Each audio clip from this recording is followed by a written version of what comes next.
सभी को नमस्कार। मैं डॉक्टर सुनील कुमार, सहायक प्रोफेसर, उच्चतर शिक्षा विभाग, हरियाणा सरकार, आपका इस ऑनलाइन कक्षा में हार्दिक स्वागत करता हूं। प्रिय मित्रों, हम गीता के द्वितीय अध्याय के विषय में चर्चा कर रहे थे और प्रसंग चला था कि अर्जुन जो है वो मोहग्रस्त हो चुके हैं और उन्होंने शिष्य के रूप में अपने आप को भगवान श्री कृष्ण के प्रति समर्पित कर दिया है और उनसे निवेदन कर रहे हैं कि आप मुझे सत्य का मार्ग दिखाइए कि मेरे लिए क्या उचित है और क्या अनुचित है। उसी से आगे पढ़ते हैं। न ही प्रपश्यामि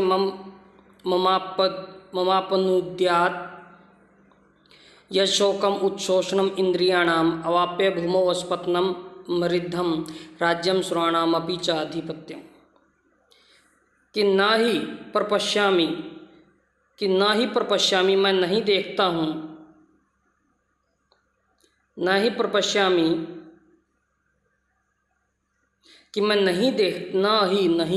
प्रपश्यामि मैं देखता हूँ, मम मेरे, अपनुद्यात जो दूर करे, शोकम यत जो शोकम शोक को, और कैसे शोक, उत्शोषणम जो सुखा रहा है, इंद्रियणम इंद्रियों की, कि मुझे ऐसा कोई मार्ग दिखाई नहीं दे रहा जो मेरे उस इंद्रियों को सुखाने वाले जो शोक है उसको दूर करें। कब? अवाप्य प्राप्त करके, भूमौ धरती पर, अस्पत्नम शत्रुओं से रहित, रिद्धम समृद्ध, राज्यम राज्य को, और सुराणाम अपि और जो देवता है उनके भी आधिपत्यम, उनके भी स्वामित्व को, कि यदि मैं इस धरती पर, इस भूमि पर शत्रुओं से रहित राज्य की प्राप्ति कर लूँ और चाहे मुझे देवताओं का आधिपत्य भी क्यों न मिल जाए, लेकिन फिर भी मुझे ऐसा कोई भी जो उपाय दिखाई नहीं दे रहा है जो मेरे ये जो शोक है, और कैसा शोक, जो कि मेरी इंद्रियों को सुखा रहा है, मुझे अंदर ही अंदर खा रहा है, व्यथित कर रहा है, उस शोक को जो अपनुद्यात दूर कर सके। तो इस प्रकार वो अपनी बात भगवान श्री कृष्ण के सामने रखते हैं कि मुझे चाहे सब कुछ मिल जाए, चाहे देवता को राज्य भी क्यों न मिल जाए, लेकिन उसके बाद भी मुझे ऐसा कोई उपाय दिखाई नहीं दे रहा है जो मेरे इस शोक को दूर कर, जो मेरे इस शोक को, इस दुख को दूर कर सके, जो मेरी इंद्रियों को सुखा रहा है। अगले श्लोक देखते हैं। एवं संजय वाच, एवं उक्त्वा ऋषिकेशं गुडाकेशः प्रन्तपः न योत्स्यति गोविंदम उक्त्वा तूष्णीं बभूवः।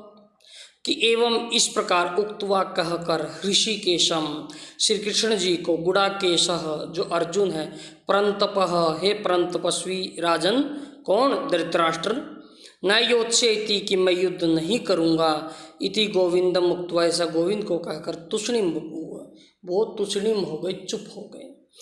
संजय कह रहे हैं किनसे? धृतराष्ट्र से, कि परंतप है परम तपस्वी, या हे राजन धृतराष्ट्र, कि इस प्रकार ऋषिकेशम भगवान श्री कृष्ण को, गुडाकेश जो अर्जुन है वो कहकर, कि न योत्स्यति कि मैं युद्ध नहीं करूँगा, इस प्रकार गोविंद को वो कहकर तूष्णीम वो चुप हो गए।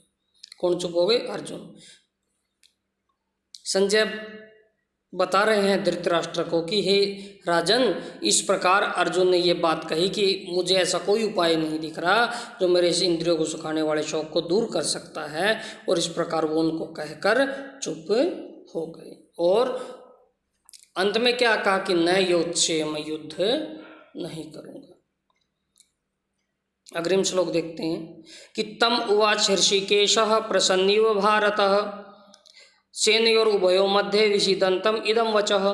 कि तम उसको, उवाच कहा, किसको कहा? संजय बता रहे हैं कि उसको कहा ऋषिकेशः श्री कृष्ण ने, प्रसन्नम इव प्रसन्न होते हुए, या प्रहसन इव हंसते हुए, भारत हे भरतवंशी राजा धृतराष्ट्र, सेनयो उभयो मध्य दोनों सेनाओं के बीच में, विषीदंतम जो विषाद कर रहा था, कौन? अर्जुन, उसको इदम यह वचः जो वचन है, कि इस प्रकार सेनयो उभयो मध्य दोनों सेनाओं के बीच में जो क्या था, विषिदंत, विषाद कर रहा था, दुख कर रहा था, शोक प्रकट कर रहा था। ऐसे उस उसको, किसको, अर्जुन को ऋषिकेश भगवान श्री कृष्ण ने प्रहसन इह, हंसते हुए, इदम वचः, यह जो बात है वो उवाच कही।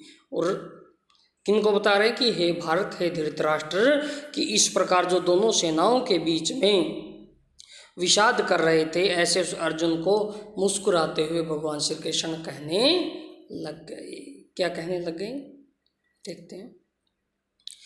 अशोच्यान अनवशोचस्त्वं प्रज्ञावादांश्च भाषसे, गतासूनश्च नानुशोचन्ति पंडितः। कि अशोच्यान, जो शोक के योग्य नहीं है, जिनके लिए शोक नहीं किया जाना चाहिए, उनके लिए अनवशोचः, तुम शोक कर रहे हो, तुम हे अर्जुन, जिनके लिए शोक किया ही नहीं जाना चाहिए, जिनके लिए शोक अपेक्षित ही नहीं है, जिनके लिए शोक करना शोभा नहीं देता, दुख प्रकट करना शोभा नहीं देता, उनके प्रति तुम शोक कर रहे हो। और प्रज्ञावादानश्च, और और प्रज्ञावान जो होते हैं, पंडितों के से जो वचन है, या जो बुद्धिमान, जैसे बुद्धिमानों के समान तुम भाषा से बोल रहे हो।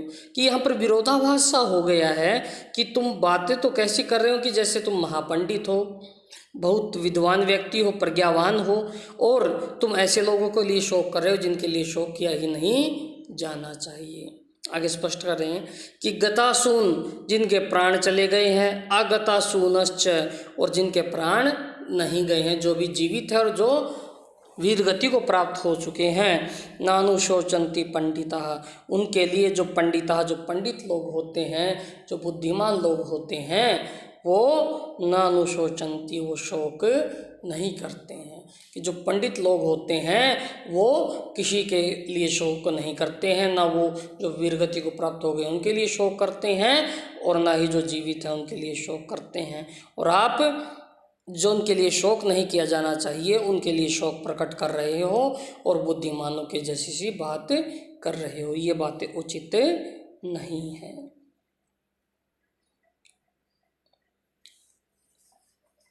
अब भगवान श्री कृष्ण आत्मा के बारे में बता रहे। आत्मा जो है वो हमेशा रहती है, नित्य है।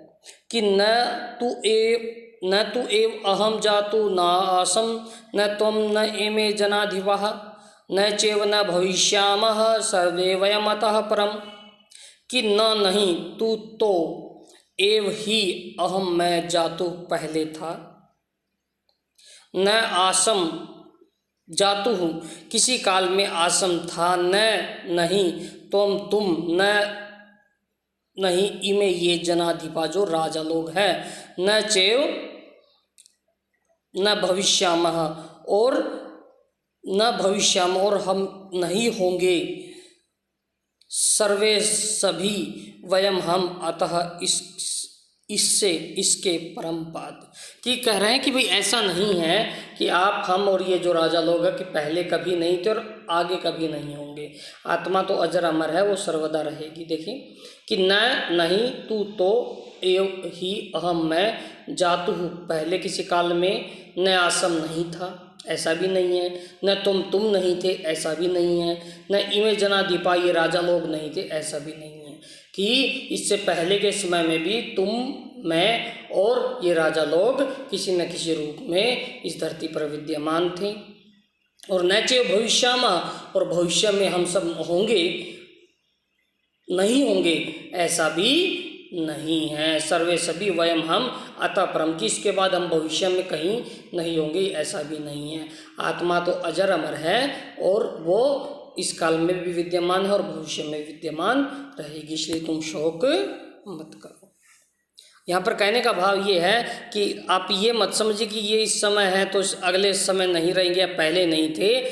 आत्मा अजर अमर है, वो शरीर बदलती रहती है, और तुम, हम और ये राजा लोग पहले भी थे, आज भी और भविष्य में भी रहेंगे। ऐसा यही वास्तविकता है।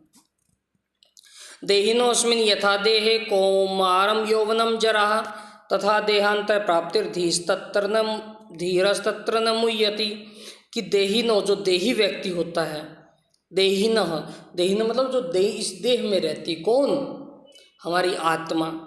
कि आत्मा के अस्मिन, इस देह में, इस शरीर में, यथा जैसे कुमार अवस्था, यौवनम युवावस्था और जरा बुढ़ापा रहता है, तथा उसी प्रकार देहांतर प्राप्ति, अन्य जो देह की प्राप्ति वो जो देही है, जो आत्मा है वो करती है। और धीरा, जो धीर व्यक्ति होता है, जो बुद्धिमान व्यक्ति होता है, तत्र वहाँ पर न मोह्यति, मोहित नहीं होता है, शोक नहीं करता है, दुखी नहीं होता है। कि जिस प्रकार आत्मा धारण करने वाले इस शरीर में कुमार अवस्था आती है, पहले बालकपन आता है, फिर जवानी आती है और फिर बुढ़ापा आ जाता है, उसी प्रकार ये जो आत्मा है वो अन्य शरीर में प्रवेश कर जाती है, पुराने शरीर का त्याग कर देती है। और जो बुद्धिमान लोग जो होते हैं, जो समझदार लोग होते हैं, विवेकी लोग होते हैं, वो इस विषय में तनिक भी विचलित नहीं होते, वो शोक नहीं करते हैं। अग्रिम श्लोक देखते हैं कि मात्रा स्पर्शास्तु कौन्तेय शीतोष्ण सुख दुखदाः आगमापायिनो अनित्यास्तान् तितिक्षस्व भारत। कि हे कौन्तेय, हे कुंती पुत्र अर्जुन, और एक विशेषण है हे भारत, हे भरतवंशी अर्जुन, मात्रा स्पृशः, मात्रा स्पर्शः, कि मात्रा स्पर्शा की इंद्रिय और जो विषय है, जो भोग हैं, उनका संयोग तो शीतोषण सुखदा, शीतोषण सुख दुख, शीतोषण सुख दुखदा, शीतोषण शीत सर्दी और उष्ण गर्मी, सुख और दुख के समान, आगम पाइनो, कि आगमा उत्पत्ति वाला, पाइनो विनाशील विनष्ट होने वाला, और अनित्य है। कि जो हमारी जो इंद्रियां हैं, जो पंच ज्ञानेंद्रियां हैं, कर्मेंद्रियां हैं, और उनके जो भोग्य विषय हैं, उनका जो संयोग है, उनका जो मिलना है, वो तो क्या है? वो तो उत्पत्ति होने वाला, विनष्ट होने वाला और अनित्य है। और किस तरह से हैं? जिस प्रकार सर्दी और गर्मी जो है वो अनित्य होती है, और सुख और दुख जो होते हैं वो अनित्य होते हैं। कभी सुख आता है, कभी दुख आता है, कभी सर्दी आती है, कभी गर्मी आती है। इस प्रकार से वो उत्पत्ति होते हैं, विनष्ट हो जाते हैं और अनित्य होते हैं। इसलिए तान तितिक्षस्व, इसलिए हे अर्जुन तुम उसको सहन करो। अर्थात भाव ये है कि हे अर्जुन, ये जो तुम्हारे सामने परिस्थिति, आपके सामने जो परिस्थिति बनी हुई है, ये सुख और दुख तो एक जीवन चक्र के दो पहलू हैं, वो आते जाते रहते हैं। और ये जो है क्या है? उत्पत्ति और विनाशील होने के कारण अनित्य है। इसलिए इनको तुम सहन करना सीखो, तभी तुम अपने बुद्धि विवेक से कोई कार्य कर पाओगे।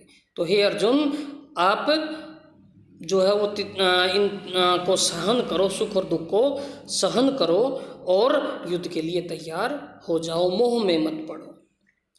अग्रिम श्लोक देखते हैं कि यम ही न व्यथन्ति एते पुरुषम पुरुषर्षभ सुख दुखम धीरम सो अमृतवाय कल्पते।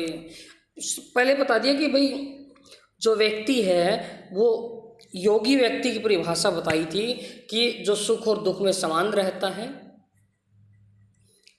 जो गर्मी और सर्दी को एक समान सहन करना सीखता है, और जो ये मान लेता है कि इस संसार के समस्त भोग विनाशील है और वो आते जाते रहते अनित्य है, वही व्यक्ति योगी कहलाता है। उसी चीज़ को आगे बढ़ा रहे हैं कि यम ही न व्यथयन्ति एते, कि यम जिसको ही, क्योंकि न नहीं व्यथन्ति दुख देते एते ये पुरुष को, पुरुषर्षभ ये पुरुषों में श्रेष्ठ, सम दुख सुखम, और जो दुख और सुख को जो समान मानता है, धीरम जो धीर व्यक्ति होता है, सो वही अमृतत्वाय मोक्ष के लिए कल्पते योग्य होता है। कि हे अर्जुन, जिस धीर व्यक्ति को और सुख दुख को समान मानने वाले व्यक्ति को ये जो विषय है, इंद्रिय और विषयों का जो संयोग है, वो दुख नहीं देता, व्यथित नहीं करता है, वही धीर व्यक्ति मोक्ष के लिए प्रवृत्त होता है, मोक्ष के योग्य होता है। अर्थात जो व्यक्ति सुख और दुख को समान मानता है, गर्मी सर्दी को समान मानता है, दुखी होता है ना खुश होता है, सुखी होता है, इस प्रकार का जो व्यक्ति, और ये जो सुख दुख गर्मी सर्दी इत्यादि जो और ये जो संयोग है इंद्रियों का और भोगों का, ये किसी व्यक्ति को विचलित नहीं करता है, व्यथित नहीं करता है, ऐसा धीर व्यक्ति ही मोक्ष प्राप्ति के योग्य होता है। तो इसलिए तुम जो है इन भोग और इंद्रियों के संयोग और सुख दुख के कारण इसमें विचलित मत हो और धीरता को धारण करो। तो आज की वीडियो में बस इतना ही। आप सभी का धन्यवाद। जय तो संस्कृतम, जय तो भारतम।